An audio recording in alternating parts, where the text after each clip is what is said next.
Hey, Melissa here, online teacher, wife, and homeschooling mom of 4. Today, I'd like to give you 3 tips to overcome the fear of creating your own online classes.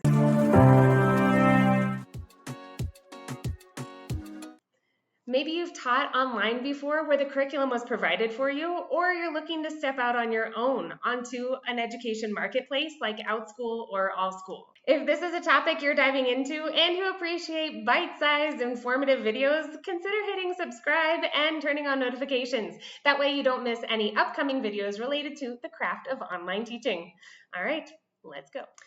First, it's good to consider your teaching past. If you're coming from a brick and mortar setting, perhaps consider the subjects that you most look forward to teaching. Also, consider the places where your students made the most progress. I've always really enjoyed upper elementary and middle school reading, writing classes, and including a little bit of public speaking in there. I've turned this to a successful online class on a platform, and it's been doing well. So this is something to consider when you're first starting out. Once you have your class topic, make a class using engaging activities.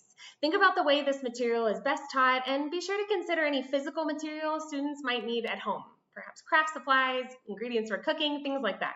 Keeping your ideal student in mind for this class is helpful as it'll guide you in thinking about class length, the tech skills they may need, and their reading level.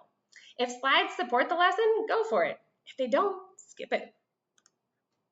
Finally, teach it. Find a kid in your life or an adult who can act like a kid to try it out on. Adjust the class length, the technology, and the content as needed, and then post it.